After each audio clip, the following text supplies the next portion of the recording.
even though we want freedom, like all the garbage food and the way it's advertised to us, and just getting people to exercise more. How would you solve that? Well, you know, that's not easy, obviously, even though it seems to make common sense. On one hand, you can tax sugar, but that's going to upset a lot of people. There's no good reason for added sugar. None. None. It's only there to try to get people to consume products that are going to make your health worse. Nothing about sugar makes your health better. Period. End of story. I was shocked when I had children. My oldest now is a teenager, but when they were young, I tried my best, to keep them away from sugar. And I got to tell you, we went into a bank teller. This is when people used to go into bank tellers, and they gave us lollipops. The dentist's office gave us stuff. People at a ski resort that I didn't even know handed my kids cookies. It's just everywhere. Everywhere. Welcome to the Spartan Up podcast with Joe De Sena, founder and CEO of Spartan Race. We are talking about overcoming obstacles. The same way we teach people to get over obstacles on the course, we will teach you here on the Spartan Up podcast to get over obstacles in your mind. We're excited to welcome billionaire Mark Cuban to Spartan Up today. The Shark Tank star and owner of the Dallas Mavericks talks to Joe about how he would solve some of the most pressing problems we face today. Keeping America fit, childhood obesity, what he thinks of mandatory service, and even how he would market Spartan races. This episode of Spartan Up is brought to you by Athletic Brewing Company, pioneering a revolution in craft, non-alcoholic beers. Place your order today at athleticbrewing.com and get free shipping on 2 6-packs or more. Joe De Sena here, founder and CEO of Spartan. I am here on the Spartan Up podcast, and today is like a big day. This is bigger than COVID being over. We got Mark Cuban on the podcast. I don't know how this happened, but he's willing to talk to me. I can't get my wife to talk to me, but Mark Cuban wants to talk. So hey, I can't get my wife to talk to me, so I get that. What's it like being a billionaire? It's amazing. There's no downside. Seriously, like you read a lot of stuff. If you dive into it, I happen to know a few billionaires, none like you that also has all this fame. But typically they're not happy. At least that's what you read. Oh, I mean, and they're crazy. I mean, look, I've been poor, and I was happy when I was poor, but I was a lot happier when I was rich. It's just.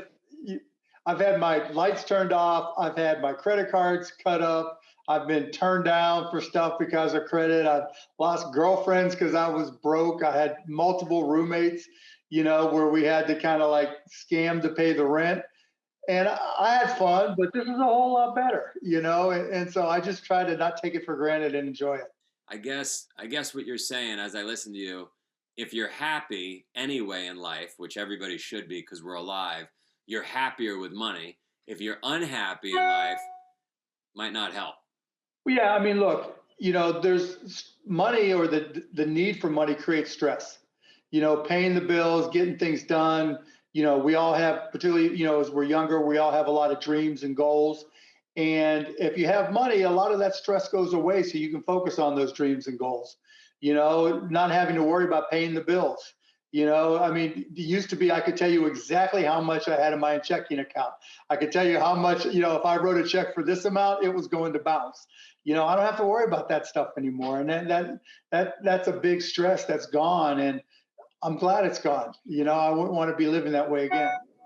What have you achieved everything? Like do you wake up? Are you complacent? Do you wake up and you're like, man, I got to get after this? Or is there something still driving you every day? No, I'm competitive as hell, right? So for me, business is a sport, so I want to, when I was young and starting my companies and doing things, I was always the youngest, and I always liked being the youngest. Now I'm the oldest, and so I like to compete with people that are, half my age or younger, and I want to kick their ass. And so that competitive drive is what really pushes me. You wake up every day, you just want to win. Yeah, exactly. I want to show people that I can still do it, and because how kids are, right? They're like, well, you don't understand, right? Or you don't get this, or you can't do this, or whatever. and I just like to prove people wrong. What would you tell that young person? Like if you weren't competing with them and didn't want to step on their neck and beat them, what would you tell them if they want to be Mark Cuban, they want to make some money, they want to be a billionaire? Like what three things do they have to do? I mean, first, no one should try to be a billionaire, right? It's not, you got to be lucky to make that level of money, right? I mean, you want to be comfortable, you want to achieve your goals, and that starts with, finding something that you're really good at and trying to be great at it. That's where it starts, because when you're younger, particularly, you don't know exactly what you want to be when you grow up, or you've got a bunch of different things, but you don't really know what you're going to be good at. And so trying a bunch of things, finding something that you like to do and then trying to be great at it is probably the most important. Now, if that leads to a lot of money, that's a positive potentially. And then from there, in order to be really wealthy, you pretty much have to start your own business. You've got to be able to go out there and take what you're good at and turn it into a business. And then 3, be ready to always be learning. And 4, always be selling, because there's no business that survives without sales. There's no business that survives without the ability to be agile and change, because you're always learning. And there's no business that's really great if you don't love what you're doing. That famous scene with Alec Baldwin in Glengarry Glen Ross, where he says, always be closing. And he's always be closing, always be closing. A, always B, C, B, closing. Cadillac is for closing. What is it? First place, Cadillac. Second place is steak knives. Third place, you're fired. Fired, yeah. I mean, I watched that movie 20 times. So I told my team and my kids, you're always selling, right? Even in life. And so would you say that's the number one skill people have to develop, that personality to be convincing? No, I don't think it's convincing. I think it's helping, right? I think selling has evolved from trying to sell ice to Eskimos type thing to really, letting people know that when you go to a Spartan race, right, it's not, I don't have to convince you. I'm going to help you. If you go, this is going to make you better, right? This is how you're going to benefit. And that's what I try to do with all my companies. How can I help somebody? Because if I can understand what your goals are and what your needs are, and I can help you get there, that's not convincing. That's just helping. And if you love your product enough that you know how to help people with it, then you're going to be successful. That makes sense. My kids and I and my friends 2 days ago were watching Shark Tank. We were at a wrestling tournament. Shark Tank Friday night on ABC's at 8 p.m. Eastern, 7 p.m. Central. I don't know. Would always be selling, right? Yeah, there you go. I was in Myrtle Beach at a wrestling tournament. With the world shut down, we got to find the states and the cities that allow us to go to wrestling tournaments. And we were down there, and we had 2 hours before the flight, and I flipped through literally 90 channels and didn't find anything, including basketball games, whatever. And then Shark Tank was on, so we all stopped on Shark Tank. And it was the one, I don't know if you remember, Tor, Toor. There was a gentleman that had a lockbox on a door for people looking for real estate. Oh, yeah, the Dallas kid, yeah. And you got in a fight with your teammates there. Oh, yeah, with Chris Sacca about whether it was digital or analog, yeah. Yeah, and so I'd love to know how that played out, because we had to catch our flight, and we didn't. Yeah, he didn't get a deal, but he's from Dallas, so I've kept in touch with him. I don't know how well the company's doing, because I kept in touch with him for a little while after that aired, which was probably 5-6 years ago. No, probably 4 years ago. And yeah, so I don't know what's happened to the company. But yeah, me and Sacca, like I said, I'm competitive. So if you challenge me, I'm going to go right back at you. I'm never going to back down. Yeah, you were going right at him. And to your point about ABCs, right, always be closing, that Dallas fellow, that guy that made the pitch, he was smooth. Yeah, he was. He was good. That was his, that was his special skill, right? He was smooth. He could close. He could sell. He understood the value proposition.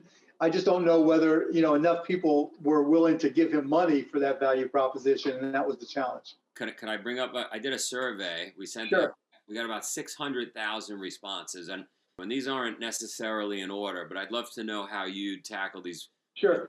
big problems, right? So number one, obviously, was COVID. I want to get back out of the house. Everybody was chanting. How would you solve that? So first and foremost, it should have been done it should have been organized at the federal level by the U.S. government, rather than just leaving it to states. Because, like any business, you want to learn from your experiences. You don't want to have 50 different people, or 50 different states in this case, having to, relearn everything and try to figure things out as they go. When you have it should have been centralized. And it's the same with the vaccine. There should have been a centralized way for all of us to sign up. There should be a centralized database so everybody knows, what batch number for the vaccine you got, and, getting you automatically scheduled for the next one. And then you can ship the vaccines to where people need them, and so it's no different than any other business problem other than the scale, obviously, with hundreds of millions of people needing vaccines. It's almost like taking a critical product that your company makes, sending them out to all the regional offices and saying, just tell us how it goes. No one would ever do that. And that's unfortunate that that's the way it's been happening. What's your gut say? When do you think we'll be back outside at basketball games and doing normal I think by April, we'll be able to have people in stands like normal, and I think because enough people, the people who are vaccinated won't care, if the others aren't. But, if you've got 20,000 people that are Mavs fans that are willing to come to a game, then at that point I'm willing to let them, as opposed to now where even though legally I'm allowed to have fans, I'm not letting them in because there's too many people who don't care if they get it or if they spread it. And it's the people who don't care if they spread it that I'm worried about. Sure. All right, so that was the first one. How do we get people back outside? Second one was how do we get the country to get over this blue-red divide? Like, how do we bring people back together? Yeah, there's a couple things there. One, how we elect people. We've got it's a duopoly. We got the Republicans and the Democrats, right? And they all, you can create 20 different parties, but no matter what party you can create, they're all going to have their own power dynamic and try to gain as much power as possible. That's just the nature of politics. And so I'm a big fan of ranked choice voting, which effectively says, let me take a step back. Right now, with the duopoly, the Republicans and the Democrats, they each have their own primary. And the primary, let's just say, for the presidential election, you don't get nearly as many voters, right? We had 150 million voters for the regular election. We had a fraction of that for the Democratic primary, and back, 2016 for the Republican primary. And because there's so few primary voters, and it gets smaller and smaller as you go down the tiers to local votes, to local elections, because you get so few, those voters tend to be the most extreme, right? And so because they're the most extreme, the politicians have to pander to the most extreme of the voters, the primary voters. And so ranked choice vote changes that so that it's not about when it gets down to having the actual election, you can have multiple candidates. That reduces a lot of the need for politicians to pander to the most extreme voices during primaries. And I think goes a long way towards changing it. All right, the next big item, they want America to get healthy. Not surprising, because the 600,000 plus people that responded are Spartans, right? So they think this way. Right. But they're upset with even though we want freedom, like all the garbage food and the way it's advertised to us, and just getting people to exercise more. How would you solve that? Well, that's not easy, obviously, even though it seems to make common sense. On one hand, you can tax sugar, but that's going to upset a lot of people. On the other hand, the optimal way to be is, okay, if you want to credit on all the sugar taxes, that's fine. Well, if you don't want to pay the sugar taxes, but you have to opt out of any type of support services, right? So in other words, you can't eat sugar all day long and get type 2 diabetes that you brought on yourself and then go to the hospital and have taxpayers pay for it. You pay for it one way or the other, right? But if it's your choice not to participate and you're willing to take all the responsibility, more power to you, right? If you say, I don't believe in sugar taxes, I don't think it's right, we shouldn't tax sugars, great. You shouldn't have to pay those taxes, but then you have to take the responsibility of the health consequences, and you can't just, say, okay, I want public service to take care of my type 2 diabetes. You can't have it both ways. there's no chance that ever passes, but that's the way I would do it, where people can opt in or opt out. But if that, given there's no chance of that, the second best thing in my mind is taxing sugar, because there's no good reason for added sugar. None. All it's only there to try to get people to consume products that are going to make your health worse. Nothing about sugar makes your health better. Period. End of story. Yeah, Other than natural sugar, added sugar, right? I was shocked when I had children. My oldest now is a teenager, but when they were young, I tried my best, to keep them away from sugar. And I got to tell you, we went into a bank teller. This is when people used to go into bank tellers, and they gave us lollipops. The dentist's office gave us stuff. People at a ski resort that I didn't even know handed my kids cookies. It's just everywhere. Everywhere. Yeah. I mean, look, diet and exercise are everything, right? And so, people will exercise as they exercise, and people are exercising more. They're recognizing it more. But you're right. Sugar is the ultimate killer. Period. End of story. And my kids are 11, 14, and 17, and they literally would leave home if I didn't let them have some of their snacks and stuff like that. And so, there's two parts to that question as well. How your body deals with the intrusion of sugar and bad things when you're 18, or even 25 or 30 is completely different versus as you get older, right? And so I think we can live with kids consuming some of the junk as long as they can keep their weight down, right? Because their bodies can still, for the most part, deal with it unless you get to obesity levels. But as people get older, particularly in your 50s, 60s, 70s or older, and you're still consuming sugar and other things, that are bad for your body can't deal with those intrusions, right? And so, I'm not the scientist to say it absolutely causes A, B, and C, but I'm smart enough to know none of those things are good for you, right? And so if there's a way literally that we could reduce sugar consumption for older Americans, I think that reduces our cost of healthcare significantly. And going right from there, believe it or not, one of the things they brought up was this childhood obesity issue. How do you solve that? I saw some images from when JFK had put together that presidential fitness program, right. From what the kids looked like back then. Now maybe the video footage we see is only the kids that were participating heavily. Hey, I was a little kid back then, and I was a chubby little kid. So even though I participated in sports, my brothers and I, we were the chubby kids, and it took me some while to get rid of it. But I get your point, right? We need to have more activity for kids in school, and we're going away from that. And particularly coming out of COVID, right, when kids were locked down, and it was tougher. So you can't mandate it, but you certainly can market it. And I think that's a big part of it as well. I would market fitness. That's how we learn things. That's how we pick our presidential candidates, by how we're marketed to. Well, if we can convince people on who to vote for president by buying ads, we certainly can do the same thing to try to encourage people to exercise and get fit at all ages. Yeah, you're right. I mean, if you can convince a kid, I guess, to eat Fruit Loop cereal, you should be able to convince him to work out. Well, exactly, or not eat Fruit Loops, or eat, that this tastes just as good as that. If you go to markcuban.com, I've got a lot of healthy products that I invest in, that are meant, because I'm a nosher, right? I like to eat junk food, but then once I get into a habit, I'm good with it. So I've got a company, Alyssa's Healthy Cookies, that's all we do, right?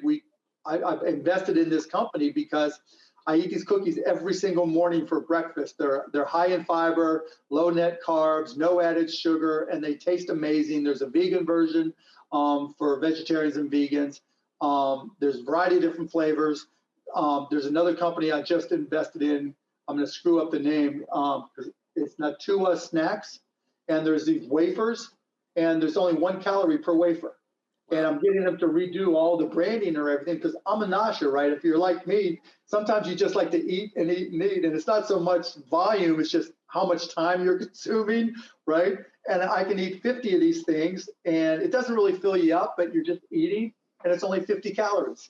And there's no added sugar, none of that kind of stuff. And so, all these types of products, I think, are going to get put together. I'm working on a company that we're setting up a website, and we haven't finalized the URL yet, but it's for people who have acid reflux and GERD, right? Because at some point in your life, as you get older, it's going to happen to you, right? And there's a lot of foods that are acid reflux positive, and a lot of foods that make it worse. And people don't understand that. And we actually literally just created a little label, just like GF became gluten-free, you know, so there'll be like a little AR to say that this is acid reflux friendly. You know, there are a lot of opportunities from a business perspective because people need to be better educated, and it needs to be more convenient. You know, there's ways to make it easier, and there'll be more and more products to make it better. We just got to go out there and market those and have people realize that there are good tasting alternatives to Fruit Loops and the junk. All your products, by the way, that are health driven or purposeful, like Cressa's got shower toga. You've got those Alyssa's cookies. Is that what it's called? Yeah. Alyssa's cookies. So, I would like to all your companies that are purposeful and health conscious. They could come to Spartan and Tough Mudder for nothing, no charge. Appreciate that. Thank you. Yeah, it's on me because I just want to get people healthy. That's the goal. I'm the same way. I'm the exact same way, right? You know, there's a lot of things the government can do to help, and there's a lot of things free enterprise can do to help as well. And my preference is always to use free enterprise if there's any option whatsoever. But it's, you know, sometimes you need a little bit of help from both sides. But yeah, these companies, Alyssa's is just killing it. I mean, they're you know, this, and just a quick story, Doug Sriracha, the guy who started it, sent me a cookie, just unsolicited, just this huge cookie. And the first thing I always do is look in the back at the nutritional information.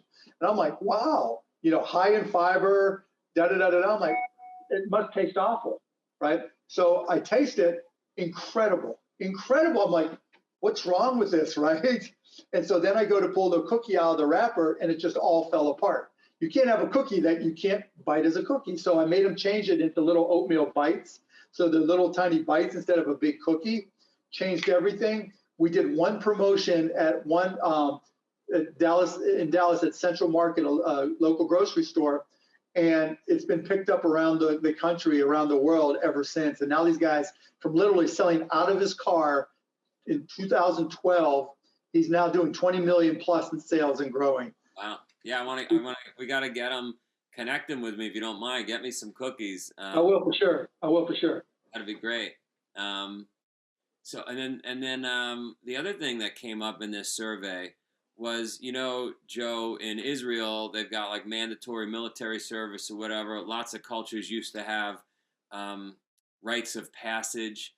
What if the United States did something after high school where kids had to do a year? We're going to jump right back to that interview in just a minute, but I want to talk to you about Athletic Brewing. They're the sponsor of today's episode. We met their founder, Bill Schufelt, at a Spartan race. He was a super authentic guy, and he told us why he started Athletic Brewing. He started it for people who love craft beers but don't want the alcohol. He uses high-quality, all-natural, all-organic ingredients to create brews for everyone. They have a Run Wild IPA, an Upside Down Golden Ale, a Freeway Double Hop IPA, and they're all without alcohol, but they taste like the best craft beers. Beer's been used through the ages as a great replenishment option after exertion. Now you can enjoy an award-winning craft beer taste anytime without worrying about the alcohol. Keep a clear head, drink healthy when you want a beer with friends or family or to refuel after a race. You shouldn't have to sacrifice your ability to be healthy, active, and at your best to enjoy a great beer. In fact, we at Spartan believe in them so much, they're available as a finisher beer at U.S. races. Athletic Brewing is a company pioneering a revolution in craft, non-alcoholic beers. Place your order today at athleticbrewing.com. And don't forget, you get free shipping on 2 6-packs or more. In Israel, they've got like mandatory military service or whatever. Lots of cultures used to have rites of passage. What if the United States did something after high school where kids had to do a year of service? Yeah, I'm not against that, right? I mean, the Peace Corps has kind of gotten swallowed up and not really as big as it used to be. There's a group called AmeriCorps. I don't know that I would make it mandatory, but I would make it much bigger. So, for instance, the group AmeriCorps, what they are just going out and doing service projects, right? But you get paid for it. You don't get paid much, but I would increase the pay for. But I would make it so that anybody coming out of college who doesn't have a job could get a job, right? So that it effectively be a guaranteed job program for service for the country, so that it'd be available to everybody and anybody once they graduated from high school or college. And you'd have a 2 or 3 year window to take advantage of it. And I think you'd effectively accomplish the same thing. So if somebody, couldn't find the job they wanted, still needed to make some money, wanted to do something good for the country, it'd be there waiting for them, as opposed to requiring that they participate. Because if someone's going to go out and create the next great thing, you don't want to stop that. But if somebody really wants to do something for the country, they'll have that option, and they'll be able to make a living wage from it. I like that, because you're right. If somebody's got something big they're already lined up, they might not need that year off. But I would imagine the bulk of people don't have something lined up. Right. And so get them a job, right, where they can do something. It may be walking kids across the street. It may be reading to kids in an underprivileged school, right? It may be doing counseling, whatever it may be, who knows? But at the same time, there's lots of ways we all can contribute. And if you give those kids a job, they'll pay their bills, and that'll reduce the stress, give them health care as part of it. And, they're in a much better place. They'll get great experience. I always tell kids, you don't need the perfect job when you graduate. You don't. But you just spent 4 years probably paying to learn, right? Paying somebody to teach you. Go get a job and you'll get paid to learn, right? You want to flip that. And doing something via AmeriCourse is a way to, get kids so they're getting paid to learn. And that's a big step forward. I like that. What about, and at the end, I guess I'll ask you about Tesla stock, which is just unbelievable. But you touched on it a little bit with AmeriCorps, but how do we fix does the education system even need to be fixed? Yeah, it does need to be fixed, but it's a function more of poverty than it is the education system itself, because you can have the best schools and the best teachers and just brand new buildings and everything, but if kids aren't getting breakfast, and there's nobody there to, encourage them to do their homework and support them. So, this is where you start talking about how do you reduce income inequality, right? And again, a lot of that has to do with jobs programs and getting people so they can earn a living wage. I'm not a fan of universal basic income. I am a fan of caretaker basic income, meaning if you're a parent that stays home with your child, I'm okay paying you, because it's going to save the country money in the long run. If if you can afford and get health care for your kid or kids or whatever it is, and you're there to make them so that they're getting through preschool and kindergarten and doing well, great. That's a positive for the country. That's an investment for the country as opposed to an expense. And from there, it really, there's a thousand, that's a 10-hour conversation, right? On how do you deal with income inequality. But, it kind of trends into stocks. The only way to reduce income inequality in the big picture is people need appreciable assets. If you're only getting paid by the hour, just salary, and, even if you're just saving money, that's good, right? But if you don't have anything, whether it's a house or, stocks or whatever, Bitcoin for that matter, if you don't have anything that can appreciate, then you're always going to be falling behind. And so creating a scenario where we encourage companies to offer stock to all employees. Like I've always offered stock to my employees, and anytime I've sold a company, they've also gotten heavily rewarded as a result. And so I think encouraging companies to do that through tax policy would go a long ways towards helping to reduce income inequality. I like that. All right. What does a typical day look like for you from, health and wellness standpoint, from a work standpoint? Like, what time do you get up? What do you do? How do you tackle it? Yeah, I'm up typically about 7 or so, give or take. Just depends on the kids, right? If I got to get up earlier or if I work late. From there, it's check my email, while I'm laying in bed to make sure there's no emergencies that I missed while I was asleep, because I don't put my phone, so I wake up to every email or text during the night. And so I deal with those and then get up, shower, etc. Kids go to school. They're old enough now, they kind of take care of that themselves. Come sit in front of my computer, like here in my office, and just, because I don't do a lot of calls like this. I don't do a lot of meetings, even in normal times. And so almost everything is through email. So I'll get 1,000 emails a day. So most of the day I'm cranking through them. Sometimes I have a little treadmill. So sometimes I'll be on the treadmill while I'm doing that because I don't want to just sit here all day. And then at some point I'll go on and I'll get on my Peloton or a treadmill, or I'll lift or my elliptical just to get something during the day. And then at night, while I'm watching basketball, I'm on my elliptical or bike watching basketball. So I've got my Apple Watch, it's charging right now, but I got to get my 1,000 move points, you know? And, you know, and the other thing I do is I write everything into MyFitnessPal. So if you download MyFitnessPal, you can add me at Mark Cuban, and you can see everything I eat. Now, it's not 100% accurate because there's not always a match for the things I eat, but I track my calories. I track my nutrition, so I try to get the RDA because I don't, you know, I'm a restless legs guy, so I don't get enough magnesium, and I try to do things without taking supplements, so I get it all naturally through food because I think our body processes that better. Then I also record my workouts. So if you want to see, you know, and I think I've recorded every day. I've got like a 5-year streak, 1,800 straight days, right, where I've recorded my information. And obviously it's not perfect, but I'm hanging in there, you know, and I feel pretty good. That's awesome. Tracking, I hear that from Olympians. I hear that from high performers, that tracking everything really makes a difference.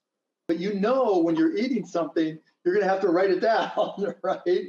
And so that it doesn't always stop me, you know, particularly around Christmas time. I still have my pig out moments, but it sure slows me down knowing that I have to write it down. Yeah, you're held accountable when you got to write it down. Exactly right. It's written in stone. I guess the last thing, and then we'll have some fun with is Tesla stock. For no particular reason. I'm just asking because you're obviously talented in the financial markets, but does it seem insane to you? Elon Musk's amazing, obviously, but yeah, I'm a big Elon Musk fan. Does it seem crazy to me? Relatively speaking, no. Right. So the question is, are all stocks, are all assets right now, you know, all appreciable assets, are they crazy right now? Compared to 5 years ago, yes. But when interest rates are near zero, no. Right? Because, you know, people have choices on where they put their money. You work your ass off, you save some money. Where are you going to put it? Well, you're not going to just keep it in your bank account. And by the way, I think everybody should save at least 9 to 12 months of cash, even though it's earning nothing in your bank account, just for that rainy day, because you don't know what's going to happen. We've seen that, you know, with the pandemic. But above that, you know, where else are you going to put it? You know, if there were 5% interest rates like there were, you know, 15 years ago, the stock market and Tesla, et cetera, would not be anywhere near where it is, because people would have safer places to put their money, and earning 5% in a 2% inflation world is easy money, right? Your ability, your savings quality grows over time. But now, that's why you see all these assets, trading cards, right? Your Mickey Mantle baseball card, your stamp collection, your coin collection, your art collection, your car collection, right? Your cryptocurrency, your stocks, they're all just skyrocketing because people have got to put their money someplace. And on top of that, you can borrow money really cheap. So if the stock market goes up an average of 7% a year, and some stocks like Tesla, like I've owned Netflix since it was 50, I've owned, you know, Amazon since it was under 500, and, you know, they just skyrocketed and I haven't sold them. But if I were, you know, a lot of people are saying, well, look how much they're going up. I can borrow money at 1% or 2% if I put my house up. And if I can earn 10%, why wouldn't I do that? That, which is smart until it's not, right? Everybody's a genius in a bull market. When stocks and assets are going up in price, of course I'm smart. Look, I bought Tesla, and Tesla's, you know, quadrupled. I bought it at 80 and now it's 800 and da da da da da. That works until it doesn't. I was around during the internet stock bubble, and, you know, ran a public company, broadcast.com, where the price would go up or down $150 in a day, right? In a day. It was crazy. And it worked until the whole bubble crashed. Now, fortunately, I had hedged, so I was protected, but not everybody did. So moral of the story is, learn, you know, if you've got a ton of gains and you don't want to sell them for tax reasons or whatever, or you still think it might go up, learn how to hedge to protect yourself against the downside. Buy puts or whatever, short, however you think you want to do it, because nothing goes up forever. All right. last thing is you said we need to market healthy. Obviously, it's an uphill battle. It's not like marketing sugar. It's not like marketing video games. But the good news is Spartan feels a little bit like a real life video game. Yep. So how would you market that? I mean, it's tough convincing people to crawl under barbed wire. I'd be and that's what I would do a couple of different ones, right? So I would gradiate it, right? So there's the badasses, right? The people who want to show that they're badasses, and then you have different levels. I know that you do, right? But then I would do some stuff that's really simple, right? I would do something that encourages people where they can have fun. And it's an obstacle course with the obstacles not being much, right? And you don't want to have it on the same day where all the guys and women who are jacked up that are coming in that just, do this stuff, they're CrossFitters and they're just looking for something different to do. You want to have it, on an empty day where you encourage people to come out and you make it the easiest of easy so that you give them just that confidence to take that next step. And I would work for those type of people. I would work through trainers, right? And keep making it a little bit lower price. Your obstacles are going to be a lot less expensive. You don't have all, the management and issues, and just keep it really, really simple and work through that. But I really think your biggest asset is that 600,000 person email list, and monetizing that is your biggest upside. Right. So rather than using the mailing list to promote people to come back to do more of the Spartan races, right, use that as a platform because the demographic is all into health. Right. So selling ads to Alyssa's Cookies or whoever, right, coming up and adding content to that. So where you have Spartan members who are experts in A, B, or C talking about what they're doing. Maybe not for fitness, but for health and wellness and all these different things, and to start turning yourself into somewhat of a content company that sells advertising, because your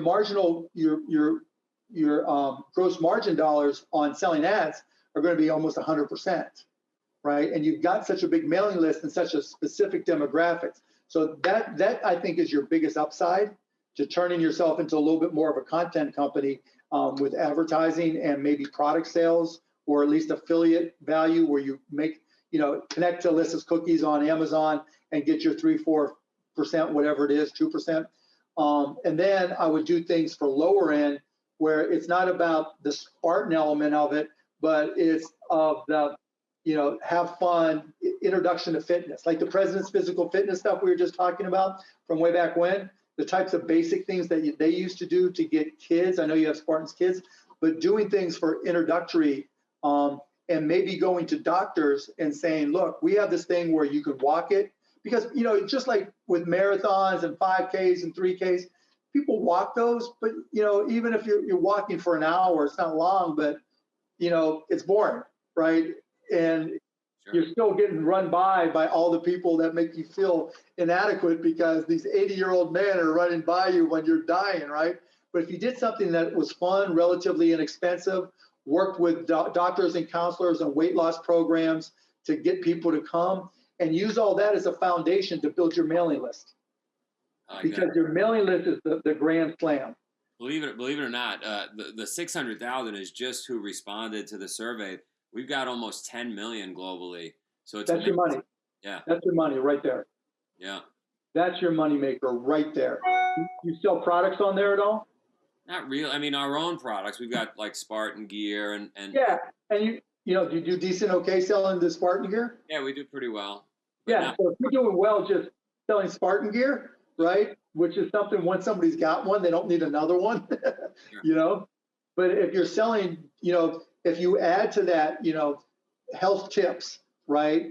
And you gear it towards, and I would have that lean into a series of newsletters, right? So that you have, the extreme fitness folks that are, zero body fat and want to, increase to negative body fat, versus the 30%, 40% body fat that are looking for basic tips. Those are two different mailing lists, right? You can't put them all through your 10 million email list, right? Because you're going to bore somebody.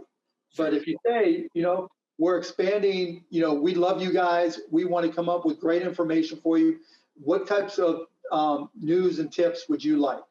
And would you like to see one general one, or would you like to see specifically for your level of fitness? And then start breaking that open. And then you start getting some experts who, let's say you find people like yourself, if you were outside of Spartan, that have podcasts and want to promote their podcast, and say, write this article and we'll let you, promo your podcast if you also do a plug for the newsletter and do a plug for Spartan in your podcast. And so you make it, symbiotic. Symbiotic, right. Hey, and Joe, thanks for having me on, and big thanks for Cressa at Shower Toga for putting us together. She's your biggest fan. Keeps me up to date on what you guys are doing. But if anybody hasn't checked out Shower Toga, please do. When you come out to Spartan or you're out running races, where I was a rugby player, when you're trying to change out of your rugby gear, particularly now, and you just put a shower toga over top of you, take your clothes off, put your clean ones on, or wash yourself off even, and then put clean ones on. Shower toga is amazing. I take cold showers every day with the shower toga. It takes the chill out. Takes the chill out. There you go. All right, I'll see you. Appreciate it, guys. Thanks, guys. Thanks for listening to this episode of Spartan Up Podcast. Spartan Up is your partner in resilience for mind, body, and spirit.